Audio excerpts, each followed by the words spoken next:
நல்ல டியூன் போட்டேன்னு சொன்னீங்கல்ல, எங்கேருந்து சுட்டேன் வந்து எல்லாருக்குமே உண்மை தெரியும். நான் வந்து எப்போ எங்கேருந்து சுடுறதா இருந்தாலும் எங்கள் பெரியப்பா கிட்டே இருந்து மட்டும்தான் சுடுவேன், வேற யார்கிட்ட இருந்து சுடுறதில்லை. ஏன்னா அது எங்களோட சொத்து, எங்களுக்கு மட்டும்தான் உரிமை இருக்கு, வேற யாருக்கும் இல்லை. அதாவது ஆக்சுவலாக போன வருஷம் பெரியப்பா பர்த்டே போது வந்து நாங்கள் வந்து இந்த கிரீன் பார்க்கில் ஒரு ஃபங்க்ஷன் வச்சுருந்தாங்க. அப்போது ஆளுக்கு போயிட்டு ஒரு கேள்வி கேட்கலாம் பெரியப்பாவை பர்த்டே அன்னைக்கு. அப்போ வந்து கார்த்திக் ராஜ் என்ன பண்ணிட்டாரு, பிரேம் கேட்கணும், பிரேம் பிடிச்சி இழுத்து விட்டாரு.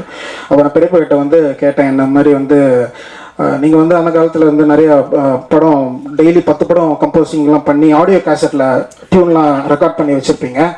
அதெல்லாம் வந்து பிரசாத் ஸ்டுடியோவில் எங்கே இருக்குன்னு சொன்னீங்கன்னா அந்த ரிஜெக்ட் ஆன டியூன்ஸ்லாம் அதெல்லாம் நான் எடுத்து நானும் ஒரு பெரிய மியூசிக் டைரக்டர் ஆகிடுவேன் அப்படின்னு நான் சொன்னேன். பெரியப்பா வந்து அப்போ நீ வந்து இப்போ என்ன நீ காப்பி அடிக்கிறது இல்லை அப்படின்னாரு. இல்லை நான் உங்களை காப்பி அடிச்சு தான் மியூசிக்கே பண்ணிட்டு இருக்கேன்.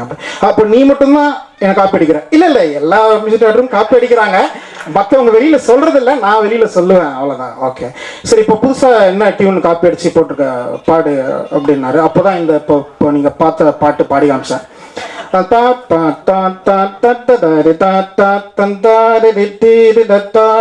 அப்படி வரும். இது வந்து நான் உங்கள் டியூன்லேருந்து தான் காப்பி அடித்தேன், ஆனால் உங்களுக்கே தெரியாது எதுலேருந்து நான் சுட்டேன்னு அப்படி சொல்லிட்டு ஒரிஜினலில் பாடி காமிச்சேன். பட் நான் ஒரிஜினல் இப்போ நான் பாடி காமிக்க மாட்டேன். இந்த பாட்டு ரிலீஸ் ஆகி அது ஹிட் ஆகி எனக்கு நிறைய படம் மியூசிக் சாங்ஸ் வந்தப்புறம் நீங்கள் முடிச்சா கண்டுபிடிச்சிக்கோங்க. நான் ஒரிஜினல் இப்போ பெரியப்பா கிட்ட மட்டும்தான் சொன்னேன். அப்புறம் அப்படியே சூப்பர் அப்படியே ஒரு தெலுங்கு பாட்டுலேருந்து அடித்தேன், முடிச்சா கண்டுபிடிச்சிக்கோங்க மியூசிக் நாலேஜ் இருந்தால்.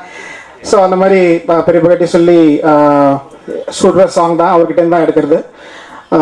போன படம் இன்னமும் நடக்குது போது போஸ்டர் டிசைன் பண்ணி என்னோட சிங்கிள் ரிலீஸ்க்கு மணின்னு ஒரு சாங் சிங்கிள் ரிலீஸ் பண்ணாங்க. அப்போ வந்து என்னாச்சு, டேரக்டர் வந்து கம்போசிங் போது வந்து நல்ல உங்கள் பெரியப்பா மாதிரி இசைராணி மாதிரி டியூன் போடுங்க அப்படின்னாரு. அவர் மாதிரி டியூன்லாம் போட முடியாது, அவர் மாதிரி வேணால் ட்ரெஸ் வேணால் போட்டு ஃபோட்டோக்கு போஸ்ட் தரலாம் சொல்லிட்டு அவர் மாதிரி ஒயிட் ஜிப்பாக போட்டு அந்த கழுத்தில் ருத்ராட்ச மாலை நெத்தியில் குங்குமம் வச்சுருப்பாரு, ஹார்மோனி பெட்டி. ஏன்னா இப்போ எந்த மியூசிக் டைரக்டரும் ஹார்மோனி பெட்டியோட இல்லை, எல்லாரும் கீபோர்டு கிட்டாரோட தான் இருப்பாங்க. ஸோ எனக்கு அந்த மாதிரி எடுக்கணும் அப்படின்னு சொல்லிட்டு ஃபோட்டோ ஷூட் போது அப்படி தான் எடுத்தேன். அப்படியே யோசிக்கிற மாதிரி பெரியப்பா தானே அப்படின்னு யோசிக்கிற மாதிரி அந்த பெரியப்பா ஸ்டைலில் அந்த வெள்ளை ஜிப்பால தான் வந்து ஃபோட்டோ ஷூட்லாம் எடுத்து அதை என்ன பண்ணிட்டாங்க, அந்த சிங்கிள் ரிலீஸ் போது எல்லா இடத்துலையும் ஒட்டிருந்தாங்க. அந்த பெரியப்பா வீட்டு வாசல்லையும் அவர் டெய்லி போகிற பிரசாத் ஸ்டுடியோ வாசல்லையும் ஒட்டிட்டாங்க. பெரிய போஸ் வேற, அதில் நான் அப்படின்னு உட்காந்துருக்கேன் போஸ். அவர் அதை பார்த்துட்டாரு. அப்புறம் வந்து என்னாச்சு, சும்மா இவனை பார்க்கலான்னு வீட்டுக்கு போயிருந்தபோது கேட்டார், ஏன்டா என்ன கிண்டல் பண்ணுற அப்படின்னு கேட்டார். இல்லை அப்படி இல்லை, ஒன்றும் இல்லை, இல்லை ஏதோ ஜிப்பாவோட இதில் பார்த்தா கழுத்தில் ருத்ராட்சம் எல்லாம் ஹார்மோனி போட்டு எந்த மியூசிக் டைரக்டராக இருக்கான் இப்போ இந்த மாதிரி, ஏன்டா என்ன கிண்டல் பண்ணுறேன்? இல்லை டேரக்டர் உங்களை மாதிரி டியூன் போட சொன்னார். நான் சொன்னேன் உங்கள் மாதிரி டியூன் போட முடியாது, உங்கள் மாதிரி ட்ரெஸ் ஒன்று போட்டுக்கா, அப்படி ட்ரெஸ் போட்டு அந்த மாதிரி இப்போ நடந்தது. அப்போ வீடியோ உங்களுக்கு பிடிச்சிருந்தா கட்சி பண்ணுங்க.